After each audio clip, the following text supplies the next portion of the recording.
Primera de Samuel capítulo 22 versículo 1. Cuando lo tenga, diga: ya lo tengo, pastor. Y los que están sentados les pido que se ponga de pie en reverencia a la lectura. Lo tenemos como costumbre, siempre lo hacemos, y creo que hoy no es motivo para no hacerlo. Amén. Primera de Samuel capítulo 22 versículo 1. Cuando lo tenga, diga: ya lo tengo. Muy bien, lea conmigo de la Reina Valera 1960, verso 1. Yéndose luego David de allí, huyó a la cueva de Adulam. Diga conmigo: la cueva de Adulam. Diga como que comió en Marcelinos esta mañana: la cueva de Adulam. Eso. Y cuando sus hermanos y toda la casa de su padre lo supieron, vinieron allí con él. Diga conmigo: allí con él. Y se juntaron con él todos los afligidos, híjole, y todos los que estaban endeudados, y todos los que se hallaban en amargura de espíritu, y fue hecho jefe de ellos. Y tuvo consigo como 400 hombres. Y se fue David de allí a Mizpa de Moab, y dijo al rey de Moab: yo te ruego que mi padre y mi madre estén con vosotros hasta que sepa lo que Dios hará. Ay, Señor, eso está grueso. Hasta que sepa lo que Dios hará de mí. Alguien diga: hasta que sepa lo que Dios hará de mí. Alguien esta mañana tiene que entender que Dios tiene que hacer algo de ti, pero tú tienes que saberlo. Ve, tú tienes que saber que Dios quiere hacer algo con tu vida. Tú tienes que saber que viniste aquí a Promised Land porque Dios quiere hacer algo con tu vida. Y cuando tú sabes que Dios quiere hacer algo con tu vida, tú no estás encuevado, tú no vas a estar amargado, tú no vas a estar enlutado, tú no vas a estar en ruinas y en miseria. Tú vas a decir: yo no soy cualquier cosa, no tengo el dinero, no tengo la casa, no tengo negocio, pero ¿sabe qué? Pero yo soy alguien que Dios formó con un propósito, un plan. Tengo destino e identidad. Diga conmigo: no tengo dinero ni nada que dar. Dios haya tenido misericordia de él, ¿verdad? Era buen hombre, ¿verdad? Era buen hombre. Muy bueno. Hasta que sepa lo que Dios hará de mí. Los trajo pues a la presencia del rey Moab, y habitaron con él todo el pueblo que David estuvo en el lugar fuerte. Estuvo allí en el lugar fuerte. Diga conmigo: estuvo en el lugar fuerte. Padre, te damos gracias por tu palabra. Declaramos que tu palabra es viva y eficaz. La hierba se seca, la flor se cae, Dios, pero tu palabra permanece para siempre. Pan de vida, alimentanos hoy mientras que nosotros arrimamos nuestra silla a tu mesa. Señor, sacia nuestro hambre por ti, Padre, de tal manera que salgamos de este lugar empoderados, Señor, con convicciones nuevas, caminando, Señor, siendo, Señor, hombres que impactan, mujeres que impactan en donde quiera que nosotros vayamos. En el nombre poderoso del Señor Jesucristo te lo pedimos, y a ti damos la gloria, la honra y la alabanza. Y toda la iglesia del Señor grita. Pueden sentarse alabando el nombre del Señor. Digo alabando el nombre del Señor. Yo digo alabando el nombre del Señor para que me den chancita de tomarme un traguito, hombre. Ni eso me dan chance. Hoy me dan agua Fiji, Hoy es Fiji. Sabe muy bien, juez, gracias, yo le pagué. Me trata muy bien el juez. Quiero bendecir la vida del juez. Es un gran hombre de Dios, un tremendo hombre, un gran hombre aquí en la sociedad, y de gran reconocimiento. Y lo tenemos aquí en Promised Land. Es un honor, ¿no cree usted? Que el honorable juez Sergio González esté con nosotros. Y no está, hermanos, acá en la plataforma sentado, no, con túnica negra, no, está ahí sirviendo. Es servidor aquí en Promised Land, porque todo miembro es un ministro, un servidor. Amén. Den un aplauso al Señor por gente como él. Lo honro, señor juez. Qué bendición. Esta mañana quiero predicar, hermanos, un mensaje, y lo voy a titular: venga tu reino. Diga conmigo: venga tu reino. Diga conmigo: venga tu reino. Venga tu reino. Y cuando hablamos de reino tenemos que entender, hermanos, lo que es la cultura del reino, y tenemos que entender lo que son las estrategias del reino. El Evangelio según San Lucas capítulo 12, si lo pueden poner en la pantalla, versículo 29, encontramos una escritura que Jesús le habla a sus discípulos. Lucas en el capítulo 12, versículo 29, nos habla de algo bien interesante, donde Jesús está hablando con sus discípulos y les está diciendo algo bien interesante. Les dice de la siguiente manera: vosotros pues no os preocupáis por lo que habéis de comer, ni por lo que habéis de beber, ni estéis en ansiosa inquietud. Verso 30, porque todas estas cosas buscan las gentes del mundo. Diga conmigo: las gentes del mundo. Pero vuestro Padre sabe que tenéis necesidad de estas cosas. Verso 31, más buscad. Diga conmigo: buscad. Note cómo la palabra buscad es un verbo imperativo que está demandando.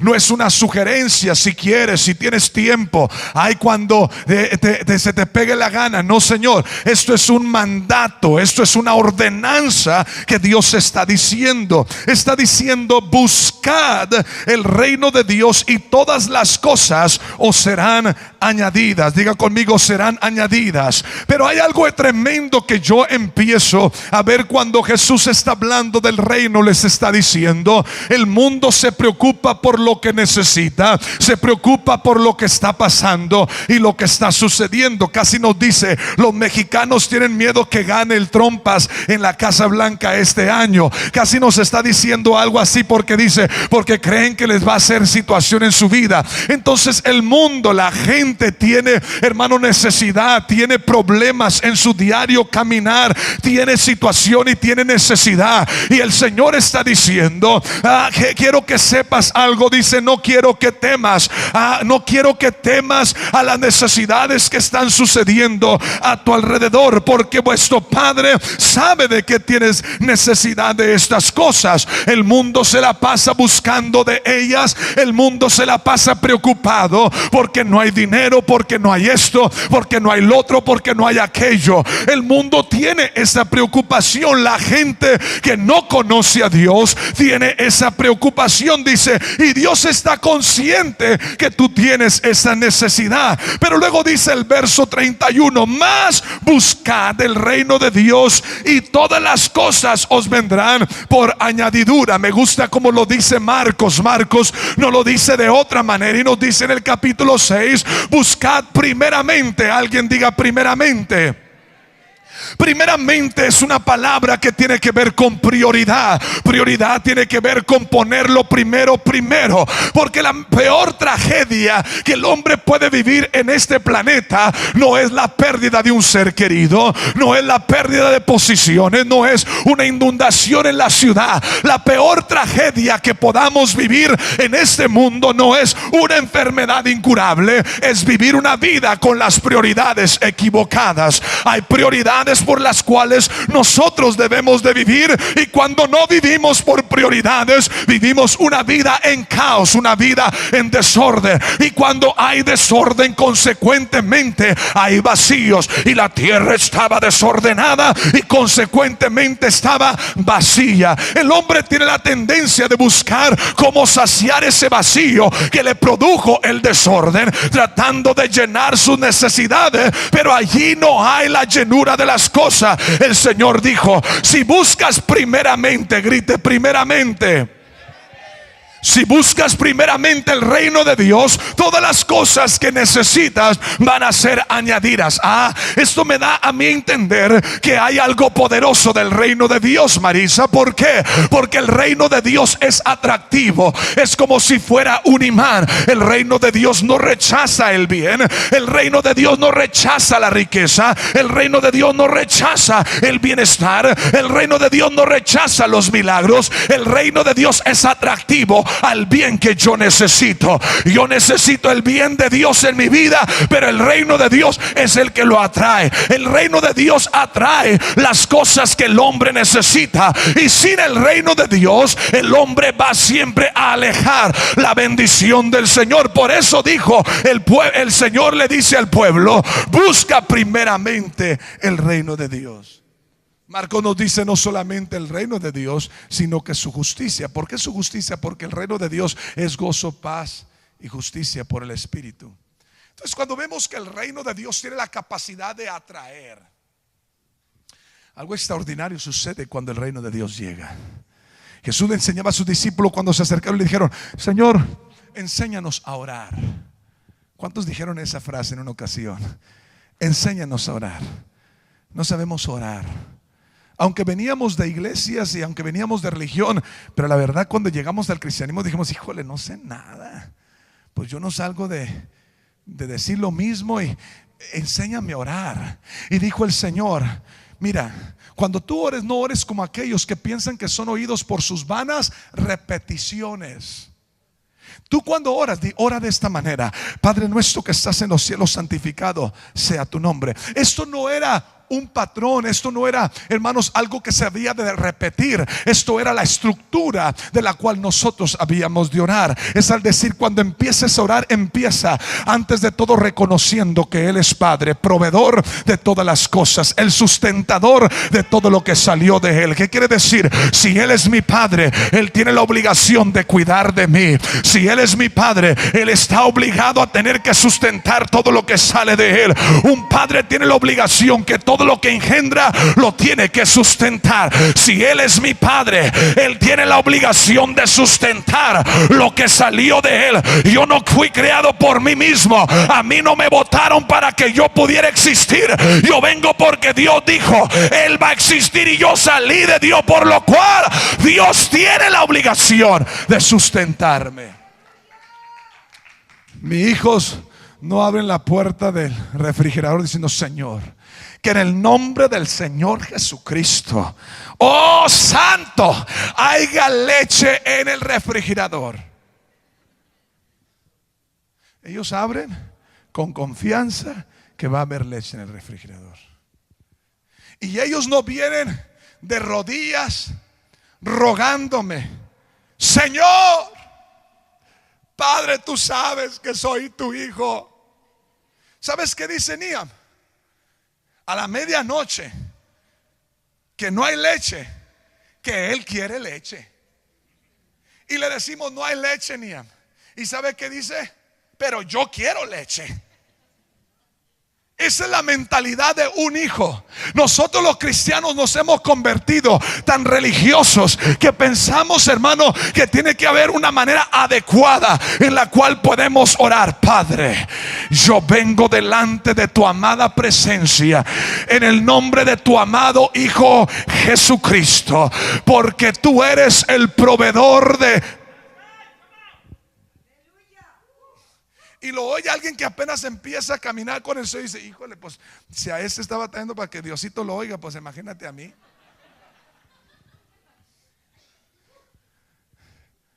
Porque tenemos una mentalidad religiosa donde pensamos que Dios escucha a aquel y a aquel, pero aquel no, y aquel sí, y aquel no, y aquel no. Dios escucha, ¿sabe a quién? A quien viene como hijo. Dice que quien viene como hijo, Él no lo desecha. Dios no puede desechar quien viene con una mentalidad de hijo. Cuando el hijo, hermanos, pródigo vino delante del Señor, de su padre, y le dijo: no soy digno de ser tu hijo, tuvo que cambiar su mentalidad para que pudiera ponerle vestido nuevo. Yo quiero decirle una cosa: en el reino de Dios, lo primero que tienes que venir a hacer es decirle: Señor, tú eres mi proveedor. Mi provisión no viene del gobierno, mi provisión no viene del trabajo, mi provisión no viene de mi patrón, mi provisión viene de lo alto. Y cuando empezamos a caminar con esta mentalidad, empezamos a entender que el reino de Dios tiene algo atractivo. El reino de Dios es algo, hermanos, extraordinario. El reino de Dios es el gobierno de Dios. Es donde está Dios sentado y gobierna sobre todas las cosas. La Biblia dice que Dios estableció su trono en los cielos y su reino domina sobre todo. Dios establece su reino y su dominio está sobre todo. Pero dentro del reino de Dios existe otra palabra o otra frase que conocemos como el reino de los cielos. Y el reino de los cielos vino a establecerse entre nosotros. ¿Y cómo es que esto ocurre? Eso es lo que llamamos colonización. ¿Qué es una colonización? Es cuando un reino de otro país o de otra nación o de otro continente viene a otro continente y coloniza un territorio. Manda un gobernador al territorio y hace que el gobernador influencie ese territorio con la cultura de aquel reino, de tal manera que si tú vas a esa colonia parece igual a lo que es el reino al cual pertenece. ¿Está conmigo? Entonces el reino de los cielos es solamente la extensión de lo que es el reino de Dios. El reino de los cielos entonces es la extensión de lo que es el reino de Dios. Y lo que ocurre en el reino de Dios ocurre en el reino de los cielos. Y lo que se habla en el reino de Dios se habla en el reino de los cielos. El lenguaje del reino de Dios es el lenguaje del reino de los cielos. Todo lo que está ocurriendo en el reino de Dios está ocurriendo porque hay un gobernador en la colonia que está influenciando con la cultura del rey para poder, hermanos, influenciar el territorio que se parezca idénticamente al reino al que pertenece. En el reino de Dios existe un gobernador, se llama el Espíritu Santo, y el Espíritu Santo es quien el Padre envió para colonizar nuestra vida y darnos la cultura del reino, para hablarlo el lenguaje del reino. En el reino de Dios no se habla no puedo. En el reino de Dios se habla todo lo puedo. En el reino de Dios no se habla no tengo. En el reino de Dios se habla todo lo tengo. En el reino de Dios no se habla estoy enfermo. En el reino de Dios se habla estoy sano por sus llagas. El reino de los cielos es la extensión del reino de Dios. Y lo que hace el gobernador, que en este caso es el Espíritu Santo, es enviar y influenciar con la cultura de donde él viene para que se parezca a donde es. ¿Sí está acá conmigo? Entonces la cultura es importante. Es muy importante que la cultura se forma por tres cosas. Se forma por lo que enseñas, se forma por lo que haces y se forma por lo que permites. Se forma por lo que enseñas, se forma por lo que haces y se forma por lo que permites. Si lo permites, al rato va a ser una cultura en tus hijos. Si lo permites, al rato va a ser una cultura en tu familia. Si lo permites, al rato va a ser una cultura en tus generaciones. Alguien dijo, es que así lo hacía mi mamá cuando ella cocinaba el pan. ¿Y por qué le corta las orillas al pan? No, pues es que así lo hacía mi abuela, y la abuela de mi abuela, y la abuela de mi abuela. Y nadie sabía por qué le cortaba las colillas al pan cuando le echaba a cocer. Hasta que se dieron cuenta que dijo la abuela. Dijo, es que cuando yo empecé a hacer este pan, no, la olla que tenía estaba muy chiquita y no cabía. Y por eso. Pero todo lo que permite se hace una cultura.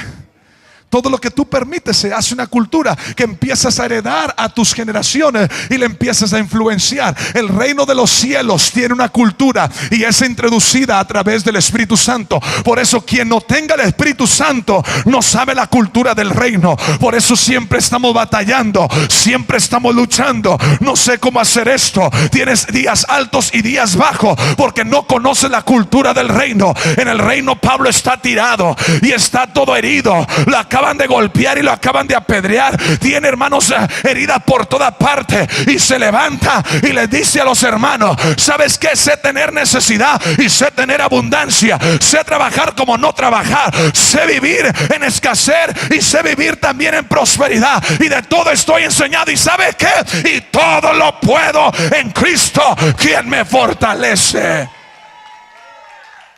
Si no tiene relación con el Espíritu Santo, la realidad es que es muy probable que no conozcas la cultura del reino y por eso batallas.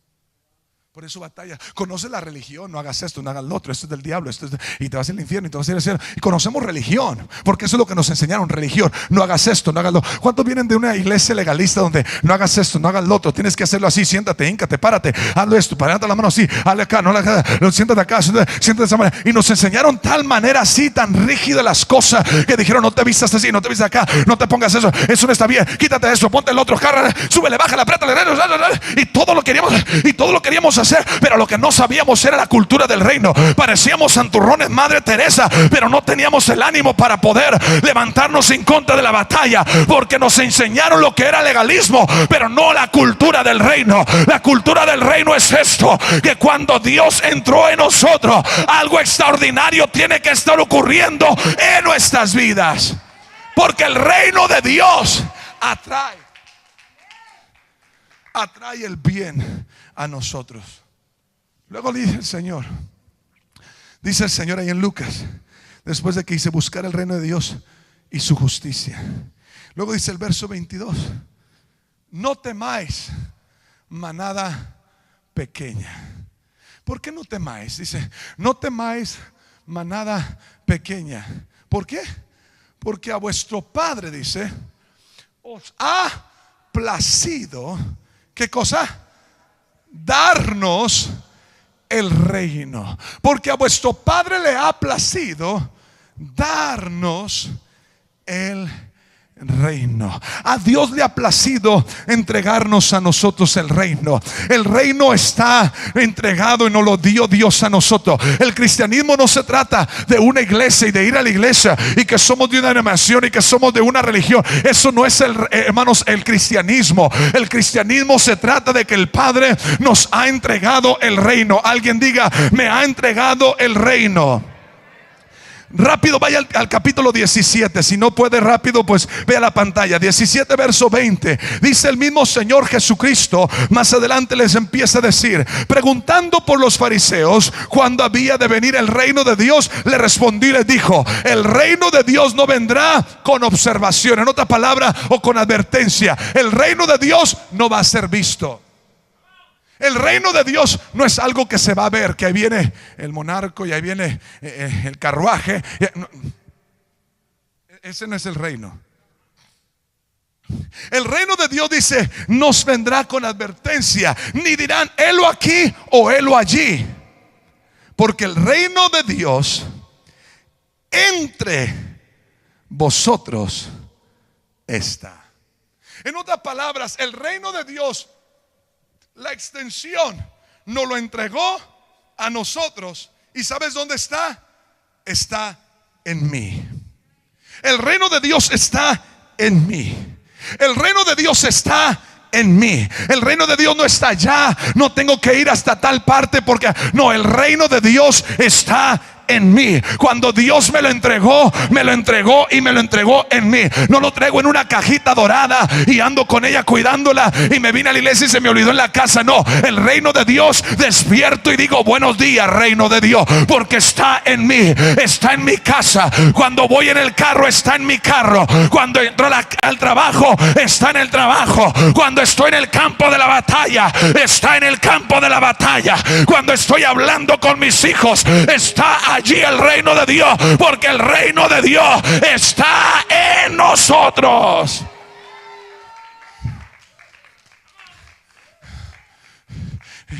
Los discípulos todavía no lo habían entendido, juez. No habían entendido eso. Y dijeron: cuando ya Jesús va por subir al cielo, está por la ascensión está por darse. Y es cuando se paran los discípulos y dicen: Jesús, ¿restaurarás el reino a Israel? Y le dice: a ustedes no les toca saber eso en los tiempos, pero recibiréis poder. Déjame traducírselo. Señor, vas a traducir. Señor, vas a restaurar mi matrimonio. Yo no voy a hacer nada, te voy a dar poder. Señor, vas a restaurar mi ciudad. Yo no voy a hacer nada, te voy a dar poder. Señor, vas a restaurar mi generación. Yo no voy a hacer nada, te voy a dar poder. Señor, vas a restaurar mis hijos. Yo no voy a hacer nada, te voy a dar poder. Señor, vas a restaurar. Yo no voy a hacer nada, te voy a dar poder. Señor, me vas a dar, te voy a dar poder. Señor, te voy a dar poder. poder. Señor, vas a restaurar, te voy a dar poder. Porque la iglesia pensaba que Dios todavía iba a hacer una obra, pero dijo Dios, lo que voy a hacer, me voy a ir, pero va a venir el Consolador, y cuando Él venga, el reino de los cielos va a descender, y cuando se establezca, va a haber poder sobre tu vida para restaurar. Y entonces dice, me serás testigo. Lo que David había pasado, que se le había olvidado, Marisa, se le había olvidado lo que había pasado, porque cuando llegó Samuel a la casa de Isaí, lo ungió como rey. Él traía una unción de rey, traía una unción regia sobre su vida. Cuando él caminaba, estaba la unción de reino sobre su vida. Amado, no tenía el trono todavía, no estaba en el palacio todavía, pero puedo decir legítimamente que tenía la unción regia, porque lo había ungido el profeta como rey. Y dice la Biblia, y desde ese día posó sobre él el Espíritu de Dios. David era el rey, pero no lo sabía. ¿Por qué, Alba? Porque dejaba que las circunstancias de su alrededor, dejaba que las circunstancias de su hijo, le quiero aventarles el micrófono a ver qué dicen ustedes. A ver qué dicen ustedes. ¿Sabe qué? Porque dejaba que la circunstancia, él dejaba que la circunstancia identificara lo que va. Yo no necesito un trono, y no necesito porque la iglesia es identificada, ¿sabes cómo qué? Como el reino de David. Después de esto volveré y levantaré el tabernáculo de David que estaba caído. No, eso está hablando del monte Sión. ¿Sabe de qué se está hablando? Se está hablando de usted y se está hablando de mí. Soy la generación de David sobre la tierra. Ay, qué rebosada. David pensaba que necesitaba el trono, y pensaba que necesitaba la corona, y pensaba que necesitaba, hermanos, el anillo, y pensaba que necesitaba los aplausos. Pero lo que él no sabía, que él ya tenía el reinado, él ya tenía el poder, ya tenía la identidad, ya tenía la unción, ya tenía la capacidad. Él no lo sabía, y estaba dejando que las circunstancias lo oprimieran. Yo no sé cuántos se sienten identificados con esto, pero hay veces te pasa a ti lo mismo. Porque ¿sabes qué dice Juan? Juan dice que nosotros somos reyes, pero no solamente somos reyes, somos sacerdotes. El único rey en toda la historia que tuvo el privilegio de ponerse una corona y también ponerse un efod de sacerdote era David. Cuando él venía con el arca del pacto, él venía como sacerdote, pero cuando él la dejó en el tabernáculo, él salió como rey. Yo vengo a la casa de Dios como sacerdote, pero cuando salgo de aquí, salgo listo para reinar. ¡Ay, Dios mío! ¿Y qué es reinar? ¿Qué es reinar? Reinar es tener control. Reinar es tener dominio. Reinar es tener, hermanos, en tu mano el poder para dictar las cosas. No me entienden. No me entienden. No me entienden. No me entienden. No me entienden. Déjeme decirle lo que dijo Daniel. Dijo Daniel, échame la mano, no, Mani. Le dijo, Mani, échame la mano, no, porque me van a echar al pozo con los leones. Digo, con los leones. Échame la mano, Manny, no, porque me van a echar al pozo con los leones. Y dijo, ¿sabes qué? No puedo echarte la mano, Manny. No puedo. ¿Sabes por qué? Porque es por decreto del rey. ¿Qué quiero decir con esto? Pastor, ¿qué quiere decir? Qué bueno que me pregunta. Lo que quiero decir es que cuando un rey desata un decreto, nada lo puede quebrar. Yo no soy un cristiano solamente, yo soy un rey, porque al Padre le ha placido darme a mí el reino. Y el rey no solamente se pone coronita y se mira bonito. El rey desata decreto que nadie lo puede quebrar. El rey domina, el rey controla, el rey tiene autoridad, el rey tiene poder, el rey cambia la historia. El rey produce bendición. Pero David pensaba que necesitaba la coronita de Saúl y la espada de Saúl, y que necesitaba los músicos de Saúl. Ya tenía lo que Saúl no tenía, la unción. Pensaba que necesitaba la hija de Saúl, pero ya tenía lo que necesitaba. Yo vine a decirte esta tarde: no necesitas los millones, no necesitas el contrato, no necesitas la casa, no necesitas el promoción. Ya tienes lo que necesitas. Se llama unción regia. Es la unción de reyes.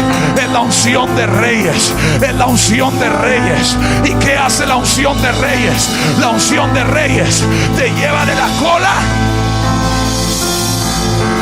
a ser la cabeza.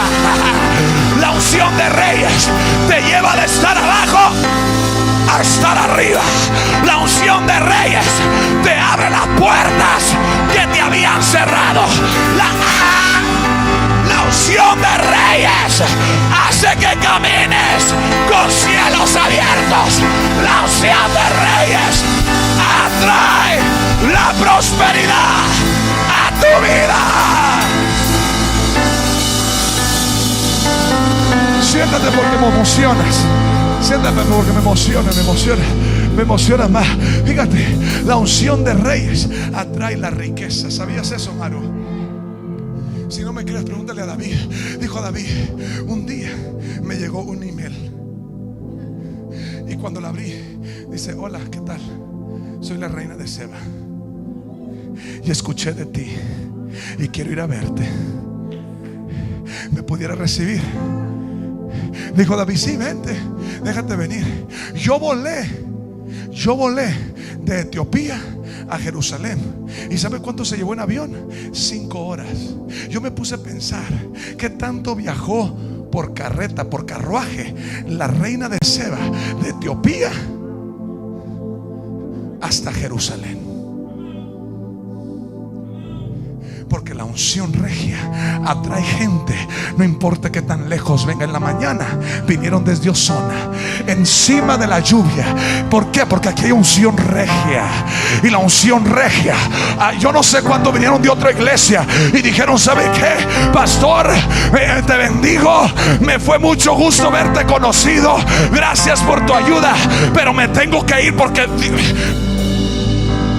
como que siento que Dios me está llamando a otra parte. ¿Y sabe por qué? Porque la unción regia te atrae.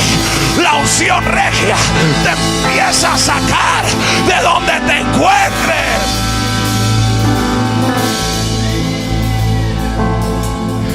Y llegó la reina de Seba, y dice Marisa que llegó cargada de oro, de plata, de vestidos de Louis Vuitton, Gucci, Versace.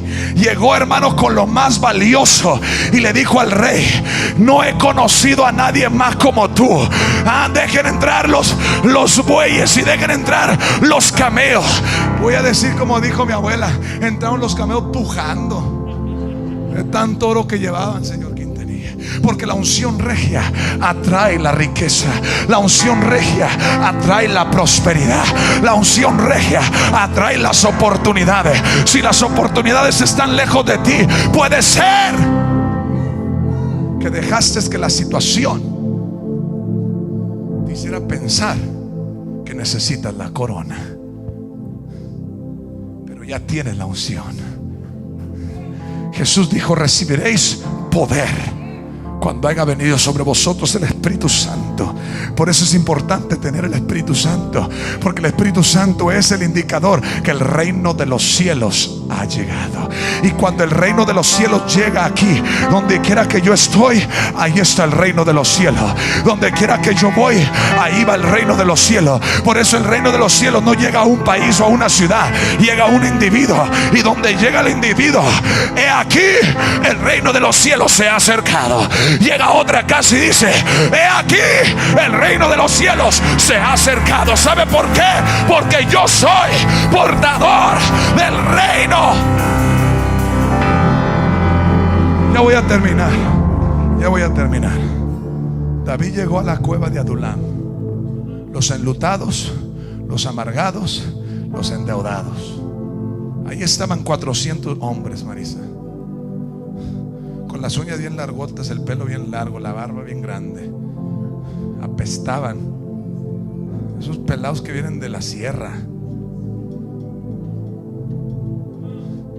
que huelen a macho.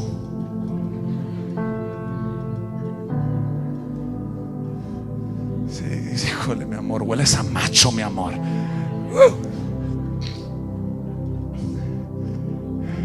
Cuando llegue varón de trabajar, pregúntale a la esposa: huelo a macho, chiquita.